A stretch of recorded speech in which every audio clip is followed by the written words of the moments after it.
Ethan Cole had always thought the ocean would be quieter than the desert. He'd been wrong. Out on the Atlantic, the wind could scream just as loud as artillery. The waves could hit like a blast. And on nights like this, when the sky over the coast of Maine turned the color of gunmetal and the air tasted of salt and electricity, the noise inside his head rose to match the storm building on the horizon. He stood on the crooked porch of the cottage he was renting, a dark shape against the dying light. The place sat on the high side of Haven's Reach, a thumbprint of an island a few miles off the Maine coastline, where lobster boats bobbed like ghosts, and the mainland was just a gray smudge when the weather turned bad.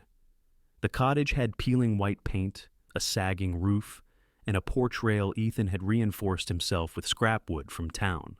It had one bedroom, a stubborn heater, and windows that howled when the wind hit right.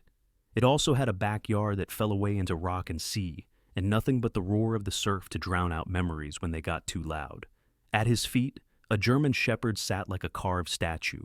Rex's coat was a deep sable, darker along the spine, lighter at the legs. One ear tipped forward, the other stood straight. A faint scar traced along his flank, disappearing into thick fur. Shrapnel from a roadside bomb halfway across the world. His amber eyes were fixed on the horizon, tracking the line where the bruise-colored clouds were swallowing the last strip of pale sky. "You feel it too, huh?" Ethan murmured, fingers absently brushing the fur between Rex's ears. Rex's only answer was a small shift in weight, a warning tension in his muscles. The dog didn't like storms. They both knew what bad weather could do, how fast situations could turn. Ethan lifted his eyes to the lighthouse at the far end of the island. Hart's Point Light stood on its rocky promontory like it had been dropped there by an angry god. A white tower with a black cap, its beams swept the darkening water, a slow, steady pulse. The keeper's house, shutters closed, chimneys smoking, huddled against its base. Somewhere inside that house, a widow was making dinner and pretending not to be afraid of the storm the weather radio had been screaming about all morning. Emily Hart, mid-30s. Brown hair she wore in a knot at the base of her neck. A teacher before she followed her husband to the island. A widow for 11 months and 6 days. Ethan knew that last number, though she'd never actually said it out loud. It was in the way her eyes went distant when someone mentioned last winter's nor'easter. It was in the way she flinched when the Coast Guard cutter's horn rolled across the harbor. And it was in the way she watched the water when she thought no one was looking, like she was waiting for it to give something back. The wind shifted, bringing the faint clang of rigging from the harbor, and the smell of diesel mingled with salt. Behind Ethan, the cottage door creaked open. "You're not seriously thinking about staying out there when that hits, are you?" A voice called. Old Man Murphy shuffled onto the porch, a knit hat pulled down low over wild white hair.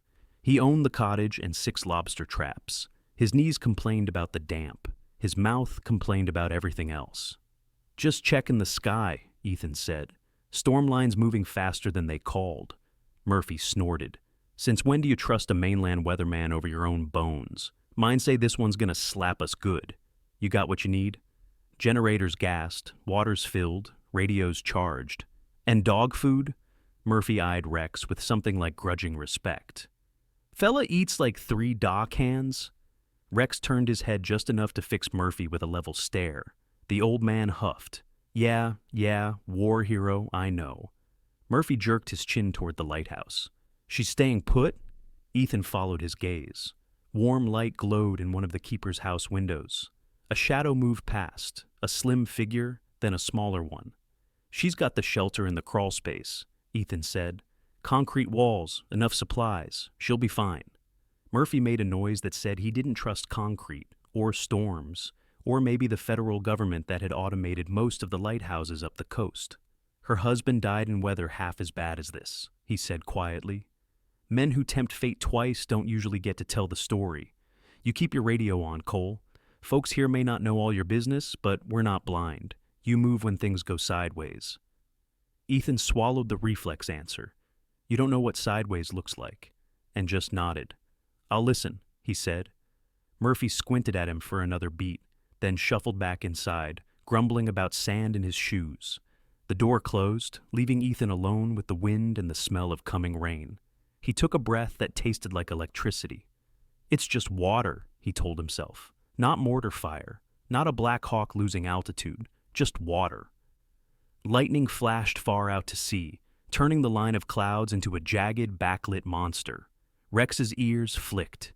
He huffed once, low, impatient. "Yeah," Ethan said softly. "I don't believe it either." He turned away from the storm and headed down the narrow path that led toward town. Rex fell into step beside him, without a sound. If he went back inside now, if he sat in that dim little kitchen, listening to the weather radio and the ghosts, he'd climb the walls. He needed people, noise, something ordinary. Maybe the diner would still be open. Maybe they'd already be talking about the storm. And maybe, if he was honest with himself, that small, serious kid with the 2 big rain boots would be there again, flipping sugar packets and pretending not to stare at Rex like he was a superhero. Jonah Hart, age 9, owner of the island's most stubborn cowlick and the only person on Haven's Reach who dared to ask Ethan straight out if he'd ever shot anybody. Ethan hadn't answered that, but he'd taught Jonah how to throw a proper stick for a working dog and how to offer his hand so Rex could choose to sniff it. Trust is earned, kid, even from a dog, especially from a dog.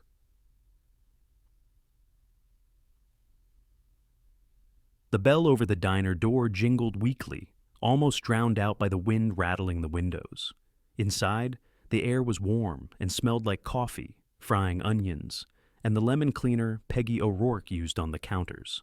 A few fishermen lingered over late lunches, caps pulled low, weathered hands wrapped around chipped mugs. A rack of battery-powered lanterns sat near the register, a handwritten sign taped to it. "Charge 'em now, lights go soon." Ethan stomped the water from his boots and gave Rex a hand signal. The dog settled at his heel, out of the main aisle, like he'd been born to slide into the background. At the corner booth by the window, Jonah Hart sat with a grilled cheese half-eaten on his plate, his sneakers kicking the seat rhythmically. He saw Rex, froze, and then tried very hard to look like he hadn't seen Rex at all. It was not a convincing performance. Emily sat opposite him, a hand around her coffee, another keeping the laminated menu from sliding off the edge. Her hair was damp at the ends, like they'd just hurried in from the dock. The heavy raincoat on the bench beside her glistened with droplets. Her eyes lifted when the bell rang, and when she saw Ethan, there was that familiar flicker, hesitation, gratitude, something else she guarded carefully. "Hey," she said, voice soft but steady. "Hey," Ethan replied. Rex's tail thumped once against the floor. Jonah's eyes tracked the movement like it was the most exciting thing he'd seen all day. "You two all set for the storm?" Ethan asked, sliding onto a stool at the counter instead of assuming a seat at their table. Boundaries. This place was small. People talked. "We've got the generator checked," Emily said. "Water stored, board games located. Our storm survival plan is 13 rounds of Go Fish and my famous canned chili." "It's tragic," Jonah added around a mouthful of grilled cheese. "She puts beans in it?" "That's the law, kid," Peggy called from behind the counter. "No beans, no chili. Your mama's a patriot." Laughter rippled through the room, easing something tight in Ethan's chest. He ordered coffee, a bowl of soup, something to do with his hands. The old fishermen at the next table were already arguing about whether this would be worse than the storm of '98. Peggy was arguing that nothing could be worse than when the lobster truck broke down in July and ruined half her summer. Normal, loud, human. For a few minutes, Ethan let himself sink into it. Then the conversation at the corner table behind him sharpened like glass. "Told you, it's tonight," a man's low voice muttered.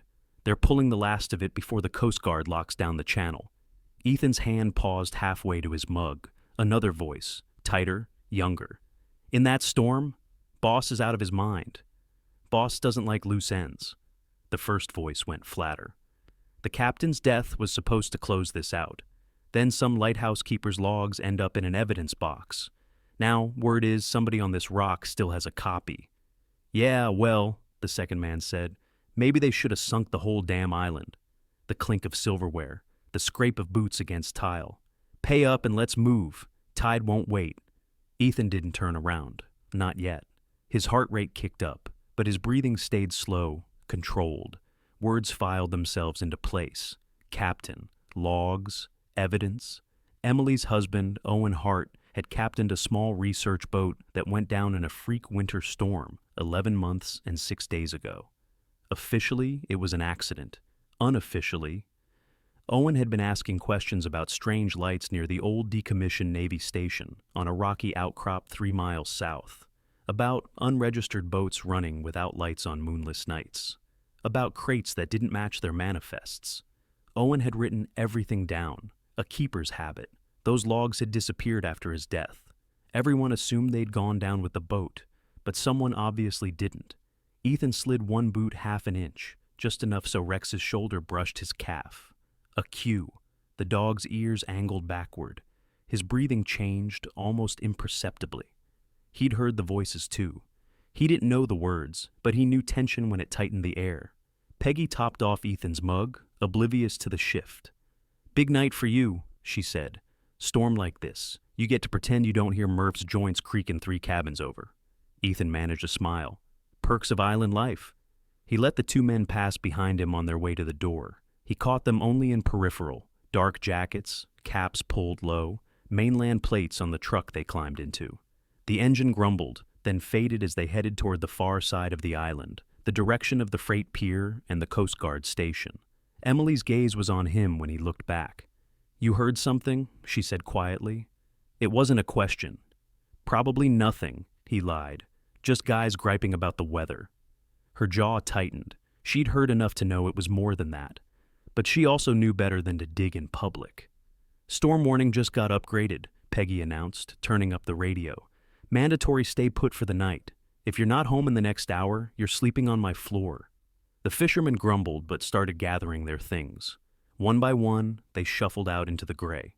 Ethan finished his soup and coffee without tasting either. Every instinct he'd spent years honing in places most people couldn't pronounce was saying the same thing. Something's coming, and it isn't just the storm. By the time Ethan and Rex stepped back onto the cottage porch, the sky had gone from gray to almost black. The first hard drops of rain hit like tossed gravel. The wind had shifted around to the east, gathering itself. He moved through the house on autopilot, checked the radio, set a flashlight on every flat surface, tested the generator again, laid out Rex's harness just in case. The dog paced the living room once, ears flicking, eyes tracking every shadow. "Easy," Ethan said. "It's just weather." Thunder rolled in the distance, low and long. Rex didn't buy it. He went to the back door and stood there, head tilted, staring out into the dark like he could smell something Ethan couldn't yet. Ethan should have stayed, should have locked the doors and ridden out the storm with a book and bad instant coffee. Instead, he picked up the handheld radio Murphy had pressed into his hand when he moved in and clipped it to his belt. He pulled on his waterproof jacket and shoved a knit cap onto his head. "You're not going to let this go, are you?" he asked Rex. The dog's only answer was to sit, perfectly still, waiting for the next command. Ethan swore under his breath. "Fine," he said. "Short loop. We see anything weird, we call it in and get out before it hits." He killed the cottage lights, stepped into the rain, and locked the door behind him. They headed not toward town, but along the narrow cliff path that wound toward the lighthouse. The beam swept the water in its steady arc, white, black, white. The rain fell harder, stinging exposed skin. The waves below crashed against the rock with increasing fury. As they walked, Ethan's mind kept looping back to the conversation in the diner. Logs, evidence, loose ends. He remembered the first time he saw Emily at the lighthouse 6 months ago. She'd been on a ladder, repainting the trim herself, because the Coast Guard budget didn't stretch as far as they thought. Jonah had been tossing pebbles into the surf, trying to hit a particular rock 20 feet below. She'd come down carefully, wiping paint-speckled hands on her jeans, and offered Ethan a bottle of water like he was a contractor instead of a man who still woke up expecting sand under his boots.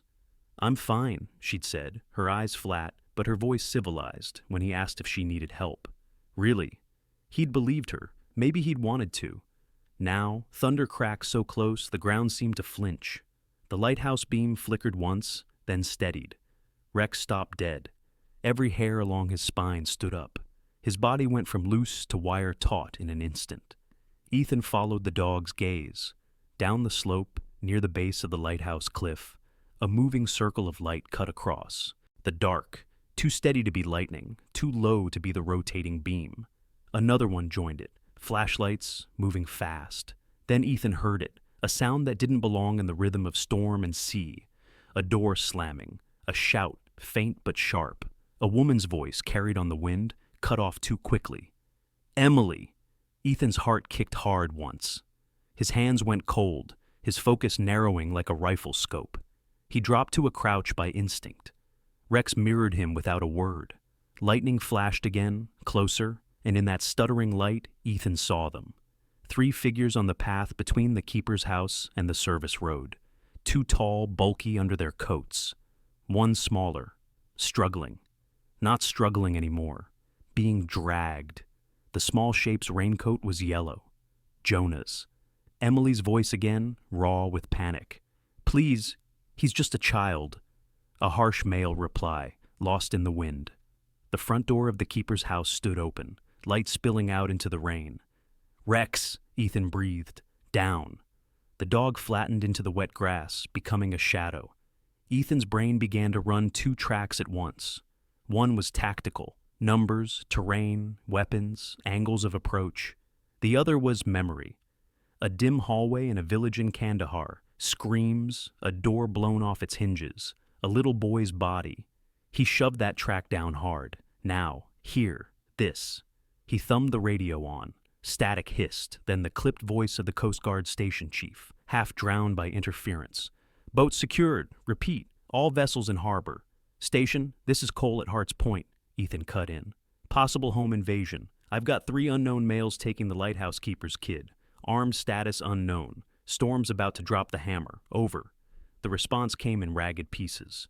Repeat, Cole. Signals, bad. 3 unknown males, Ethan said again, more slowly. Taking Jonah Hart, heading toward Old Navy Access Road. I am shadowing. Request immediate law enforcement response when able. Copy. Working on it. Mainland response boat delayed. State police notified. Proceed with caution, Cole. Don't engage unless absolutely. The rest dissolved into static as another crack of lightning tore across the sky. Ethan clipped the radio back on. He looked at Rex. The dog's eyes were on him, waiting. This is stupid, Ethan said quietly. This is exactly how officers end up on walls in memorial halls. Rex didn't blink. But we're not letting them disappear with that kid in a hurricane, Ethan finished. He tapped 2 fingers against his thigh. Trail, he ordered. Rex slid forward, nose low, following the scent path downwind. The intruder's smell was sharp under the dominating salt and wet. Diesel, cheap cigarettes, something chemical and metallic. Ethan kept low, using the rocks and scrub as cover. The path turned away from the lighthouse toward the backside of the island, where the Old Navy station sat abandoned beyond a chain-link fence and a row of "Do Not Enter" signs the teenagers ignored every summer. The yellow of Jonah's coat bobbed between the dark shapes like a captive buoy. "Mom!" Jonah shouted once, voice cracking. One of the men cuffed him hard. "Shut up!" Ethan's vision narrowed, his fists clenched. He recognized that voice. Not the words, but the cadence, the lazy cruelty. It pulled at something in his memory. 3 months ago, a man with the same slouch had stood at the bar in town, flashing cash he shouldn't have had, asking too many questions about unused facilities and quiet docks. Ethan hadn't liked him then. He liked him even less now. Rain hammered down, plastering Ethan's clothes to his skin. The wind slammed into the cliff face and whipped back, making it hard to breathe. The intruders reached the rusted gate at the perimeter of the old station. One of them produced a bolt cutter from nowhere. The chain snapped with a sound like a gunshot lost in the thunder. Ethan cursed under his breath. He'd scouted that station once, out of boredom. Rows of empty barracks, a cracked concrete pier, and a hulking windowless building squatting near the edge of the rocks. No lights, no patrols. The Navy had pulled out years ago, leaving the place to teenagers and seabirds. Apparently, not everyone thought it was useless. The men hauled Jonah through the gate. It swung shut behind them. Ethan and Rex reached the fence 30 seconds later. Up close, it was nothing, rust eaten through in places. A child could have kicked it down. Ethan didn't bother with stealth now. The storm provided cover enough. He found the weakest spot, set his shoulder, and shoved. The metal gave with a tortured squeal. He and Rex slipped through. Just inside the perimeter, sheltered from the worst of the wind by a crumbling wall, Ethan paused long enough to reassess. The old station sprawled in front of them, darker shapes against dark. Long, low barracks, storage sheds, the hunched bulk of the main operations building. At the far edge, above the water, the concrete pier jutted out like a broken finger. Beyond it, waves slammed the rocks, throwing up white spray that glowed when lightning flashed. The men were moving fast toward the big building. One carried Jonah now, slung over his shoulder like luggage. The boy kicked and twisted, but the man held him easily. Ethan's instincts suddenly sharpened to a painful point.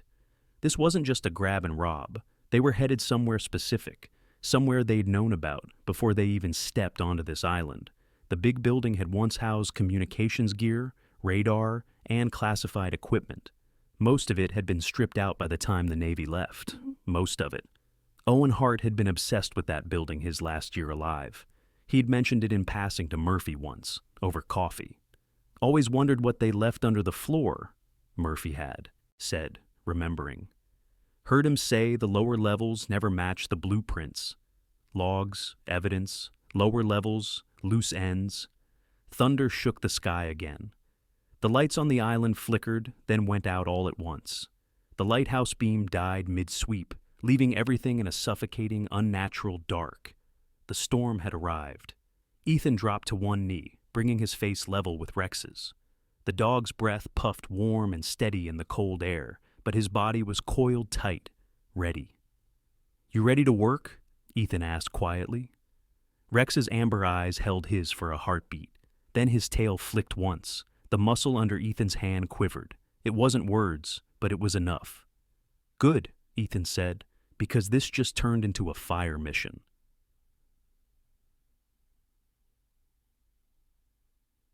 Inside the Hart Keeper's house, hours earlier, Emily had thought she was prepared. She'd checked every flashlight twice, lowered extra water from the cistern, barricaded the gate at the top of the stairs leading to the cliffs because Jonah had a knack for trying to impress storms.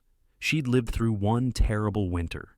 She knew what wind could do, how the sea could tear things away and not give them back. She had plans for everything she could picture. She hadn't planned for men with a gun at her neck. When they knocked, she thought it was Murphy, or maybe Peggy, deciding she didn't want anyone stuck at the lighthouse alone. By the time she realized the silhouettes on the other side of the glass were wrong, it was too late. The bigger one shoved the door inward with a shoulder. The deadbolt tore from the frame. Rain crashed in like an intruder of its own. "Emily Hart?" the tall one said, stepping inside as if he'd been invited. His hair was buzzed short, his jaw shadowed with stubble, his eyes pale and cold. Everything about him said he was used to people doing what he wanted. "I already told the Coast Guard everything I know," Emily managed, heart pounding. "There's nothing here for you." He smiled without warmth. "That's the thing about people, Mrs. Hart. They lie." The second man had a gun, small, black, efficient. He moved fast, catching Jonah's arm before the boy could bolt. "Mom!"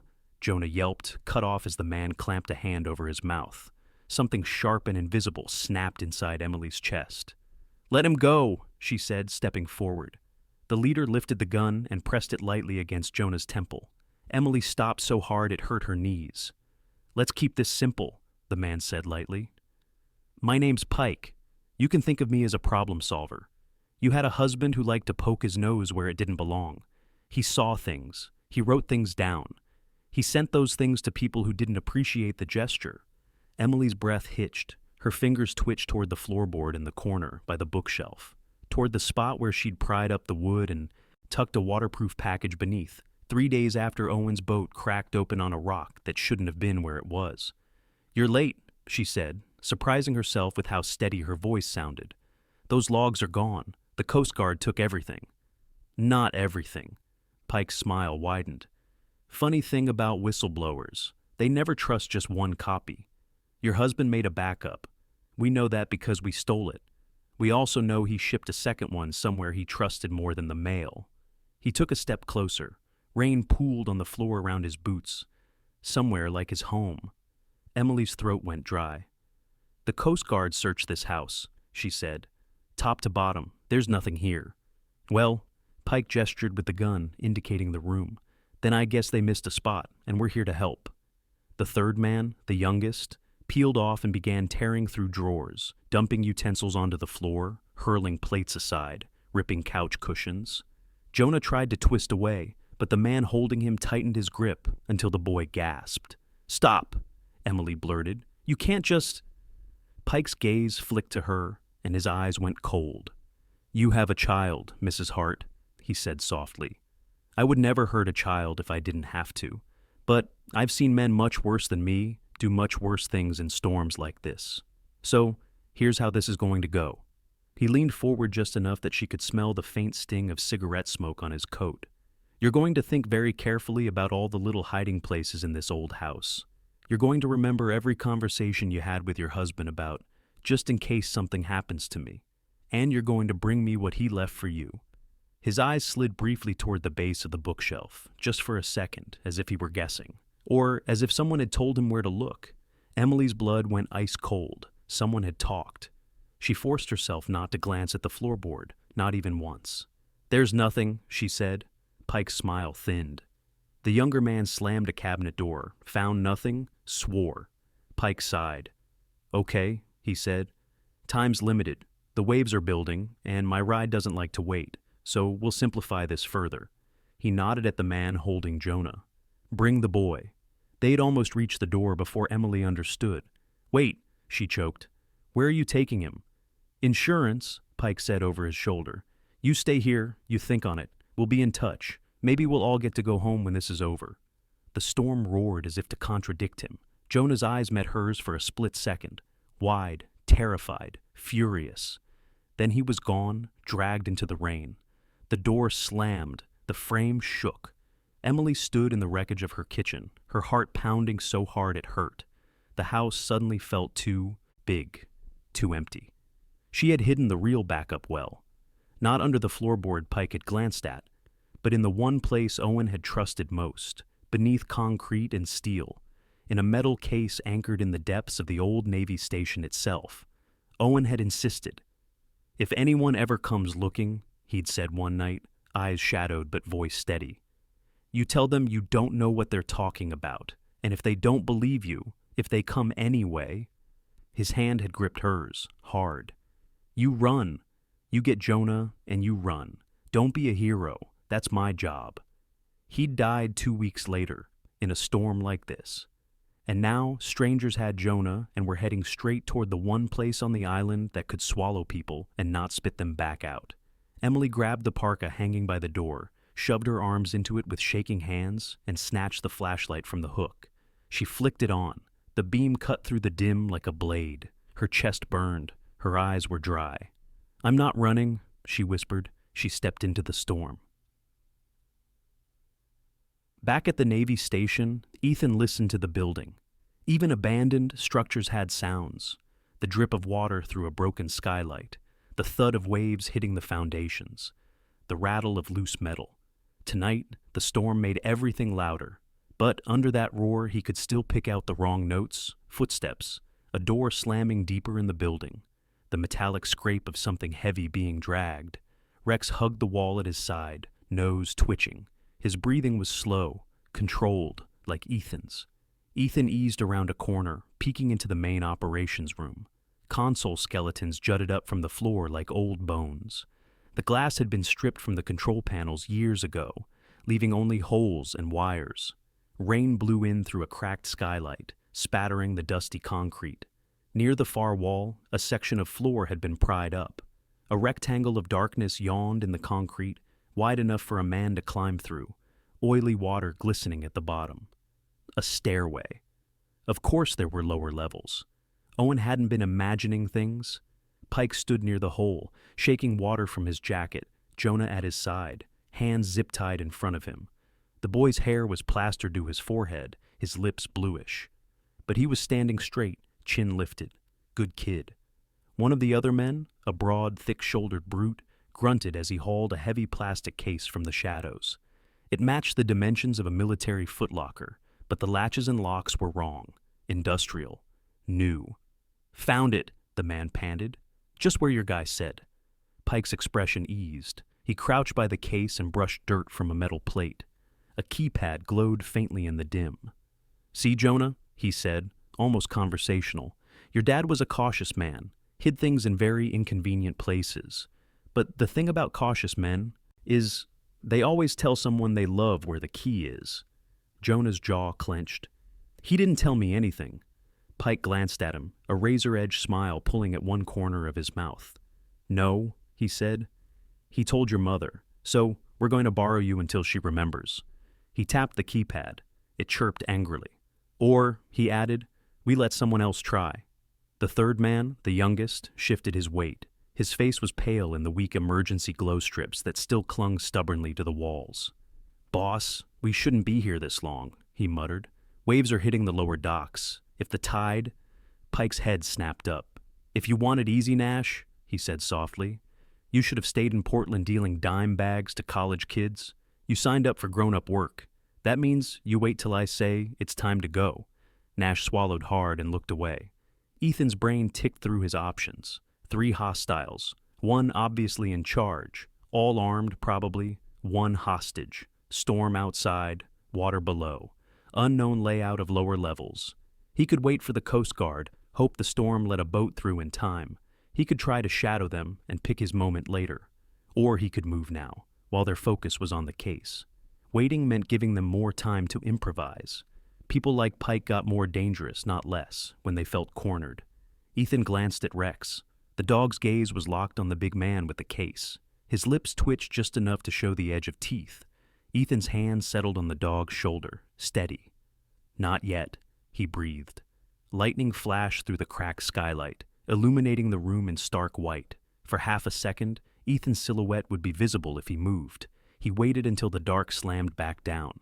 Then, from somewhere behind him, a floorboard creaked. Ethan's neck prickled. He spun. A figure stood in the doorway at the far end of the hall, hair whipping in the wind, coat soaked. Emily. Her flashlight beam swept the hall, caught the brief glint of Ethan's eyes, and jerked away before it could land on the main operations room. She hadn't seen him. She stepped fully into the building, calling out, "Jonah!" Her voice rang off the concrete like a bell. Ethan swore under his breath. Inside the operations room, Jonah flinched. "Mom!" he shouted before Pike could clamp a hand over his mouth. "Mom! I'm here!" Pike's head snapped up. His gun came up with it. He shouted a single word to the big man. "Watch them!" and strode toward the hall, footsteps sharp. Ethan moved. "Stay!" he hissed to Rex, then slipped back into the corridor, hugging the wall. Emily stood at the far end, just past the doorway, her flashlight shaking slightly in her hand. "Jonah!" she called again. "Emily!" Ethan hissed, stepping out just enough that she could see him. She jerked, beam snapping toward him. "Ethan!" she gasped. "Where is—" "He? They—" "Lower level," Ethan said. 3 men. 1's coming this way. You need to—" Pike rounded the corner between them. For a frozen half-second, all 3 stared at one another. Ethan saw Pike's face up close for the first time. The pale eyes took him in, filed him under problem in an instant. "Well," Pike said softly, "look what washed up. The soldier." His finger tightened on the trigger. Ethan dropped. The shot cracked, deafening in the concrete hall. The fluorescent bulb above them burst in a shower of glass. Emily dove sideways, hitting the floor hard and skidding on water. Ethan rolled, came up behind a rusted metal cabinet, heart pounding, but head strangely clear. He flicked his wrist. "Rex!" he barked. "Guard!" From the operations room, a snarl exploded, a sound that belonged in a jungle, not a basement. Rex shot through the doorway like a missile. The big man barely had time to turn before 100 pounds of muscle and drilled instinct hit him square in the chest. They went down in a tangle, the pistol skittering across the floor. "Shoot the dog!" Pike roared, pivoting. Emily's flashlight beam caught his face again, blind white. He flinched, eyes squeezing shut. Ethan took the opening. He lunged, slamming into Pike and carrying them both into the wall. The gun went off again, the shot chewing concrete inches from Ethan's ear. He grappled for Pike's wrist, trying to force the muzzle away. They crashed into the open access hatch. For a dizzying second, the world tilted. Pike's heels slid on the wet floor. His weight shifted. They both went over the edge. Cold slammed into Ethan like a fist. He plunged into chest-deep water in the lower level, the shock stealing his breath. He let go of Pike's gun arm on instinct, shoving away to keep from being dragged under. He surfaced with a gasp, the taste of rust and salt in his mouth. Above, the square of light from the operations room seemed impossibly far. Thunder boomed somewhere above the building, a dull echo through meters of concrete. Pike surfaced a few feet away, sputtering. He still had the gun. He aimed. Ethan ducked. The shot tore a chunk from the wall behind him. Water surged. The storm outside was forcing the tide higher, pressing waves into any opening it could find. The lower levels sloshed like a filling tub. Ethan's boot scraped something solid under the surface, a submerged walkway or platform. He grabbed it and pushed, launching himself toward Pike. They slammed together again, the gun caught between them. Pike's eyes burned with a fanatic's intensity. "You don't get it," he snarled, spitting water. "This isn't about some stupid logs. Your country doesn't care what happens on one little island. This is about staying alive when the rules change." He drove an elbow into Ethan's ribs. Pain flared, white hot. Ethan hissed through his teeth. "I've seen what happens when men like you get to write. The rules," he rasped. "Pass!" He twisted, driving Pike's gun hand under the water, pinning it to the submerged walkway.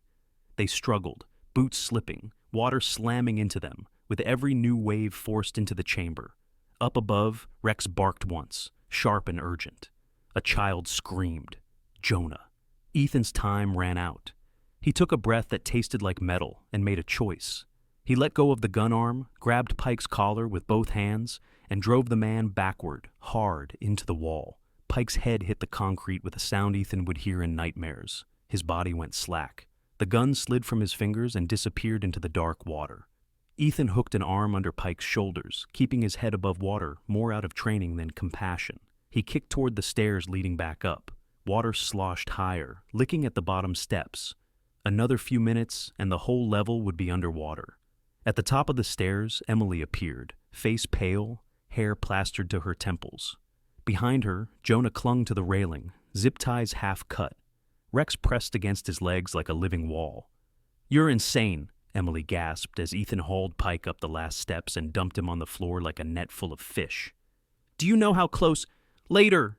Ethan wheezed. His lungs burned. His ribs screamed. "You okay? He touch you, Jonah?" "I'm fine," Jonah said quickly, voice shaking. "Rex bit the other guy."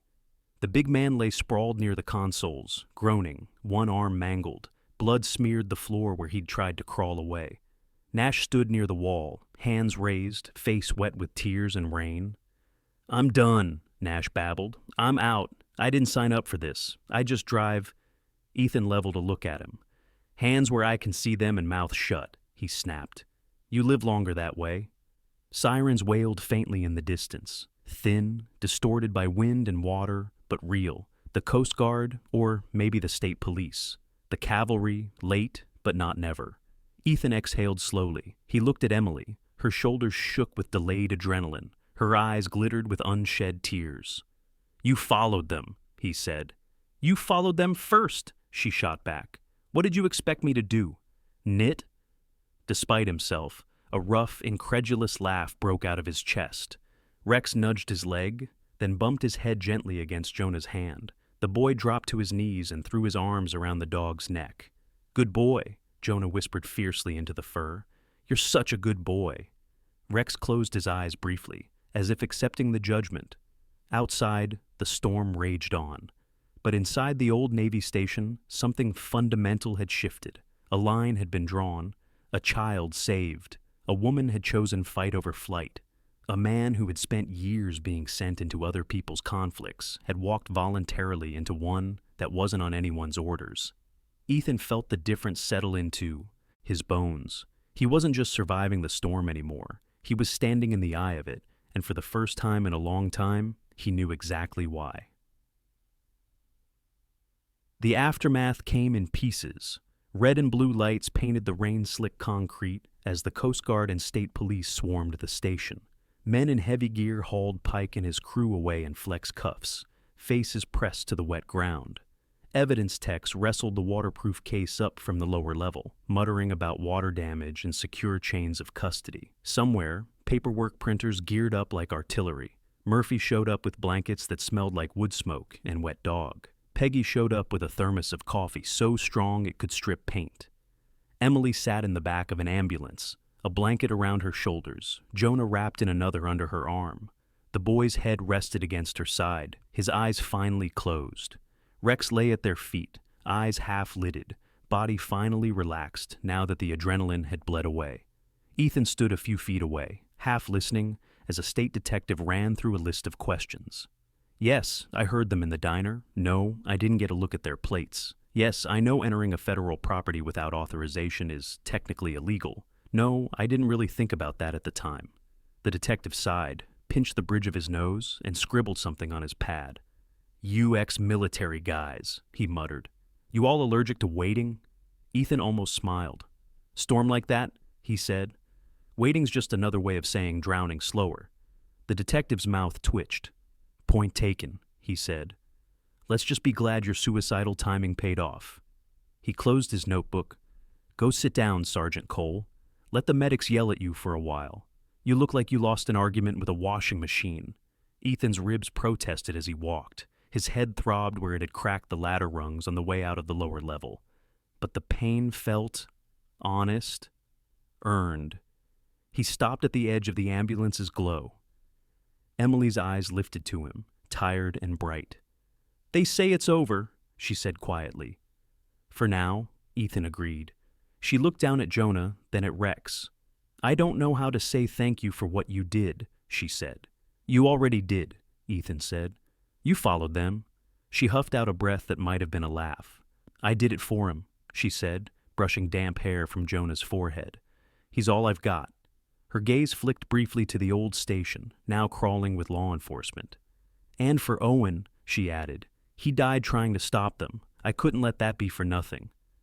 Ethan followed her look. "You didn't," he said. She studied him for a beat. "What about you?" she asked. "Why risk your life for people you barely know?"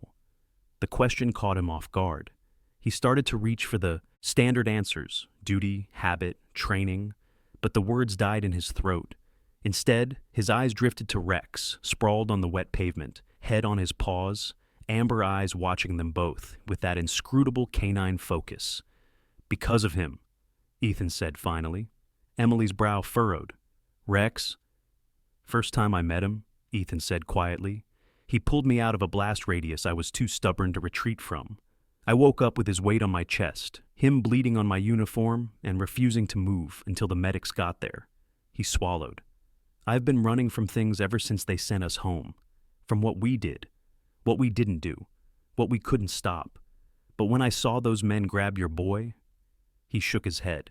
He didn't hesitate. He went forward, like he was saying, "We know how to do this. We know how to stop this." He met her eyes again. "I just followed my dog," he finished.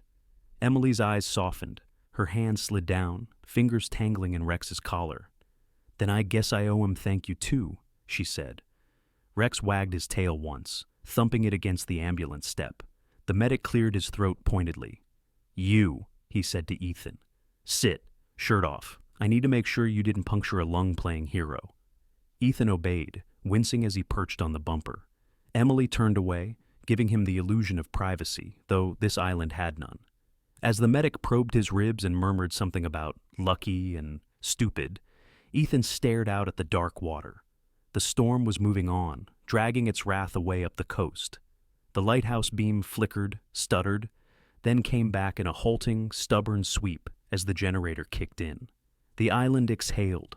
For the first time since he'd come to Haven's Reach, Ethan felt something in his chest loosen that had nothing to do with broken bone or bruised muscle. He had walked toward the noise tonight, not because someone had ordered him to, not because a mission brief told him to, but because a boy had screamed and a dog had pulled at a leash and a woman had refused to surrender. He hadn't been a weapon deployed for someone else's agenda. He'd been home, protecting it. That was new. He wasn't sure what to do with it yet. Weeks later, when the grass grew over the tire tracks at the old Navy station and the gossip around the diner had finally shifted from "Can you believe Pike thought he could hide that case here?" to "Did you see the size of the cod off the South Point?" life on Haven's Reach slid back into its rhythms. Sort of. Ethan went back to fixing things that broke: Murphy's steps, Peggy's freezer door, a loose shutter on the clinic. Rex went back to scaring seagulls off the dock and tolerating Jonah's attempts to teach him tricks that had no tactical purpose whatsoever. Emily went back to teaching Jonah long division at the kitchen table and cataloging the lighthouse maintenance logs. But some things didn't rewind. Every Thursday now, the Coast Guard cutter stopped not just for mail and fuel, but to run a short training scenario with Ethan and Rex. Search and rescue drills off the rocks, missing boater simulations, tracking courses laid through the scrub. Sheriff Daniels on the mainland, after reviewing the reports, had called Ethan personally. "I don't suppose you'd be interested in making this official," he'd said, half joking. "Man with your skills, dog like that, I could use you in my SAR unit." Ethan had looked out the window at the lighthouse, at the small figure of Jonah throwing a stick for Rex, at Emily sitting on the porch steps with a mug in her hand, watching them with that soft, guarded half-smile. "I'm considering my options," he'd answered simply. The idea sat in the back of his mind, steady and solid, like a piece of gear waiting to be picked up. A new mission, one he chose, on his terms. One evening, as the sun turned the sea copper and the wind was just a gentle, salty breath, he walked the path to the lighthouse with Rex trotting at his side. Emily sat on the low stone wall, boots dangling, watching Jonah try to balance on a driftwood log. "Hey," Ethan said. "Hey," she answered. Rex hopped up onto the wall and flopped down, his body pressed against her leg like they'd done this 1,000 times. "Traitor," Ethan muttered. Rex thumped his tail without opening his eyes. Emily's smile flickered. "Jonah drew something for you," she said. She pulled a folded sheet of paper from her jacket and handed it over. Ethan unfolded it. The crayon lines were wobbly, but the image was clear enough.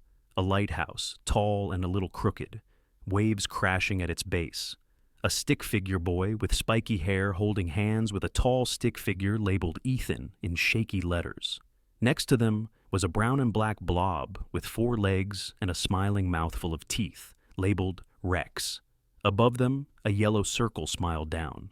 Big letters arced across the top, Home Team. Ethan's throat tightened unexpectedly. "He said he wanted you to know you're on our side," Emily said softly, "in case you were wondering." Was he? He looked at the drawing again.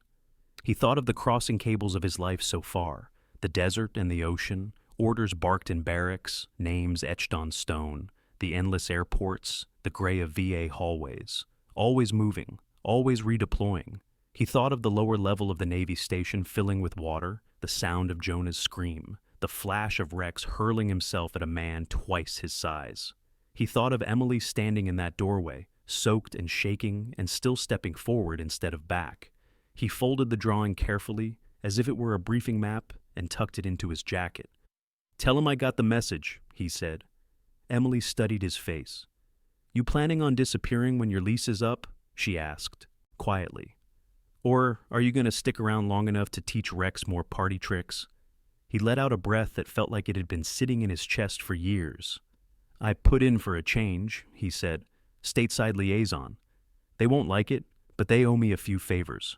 Daniels wants me to formalize the SAR work.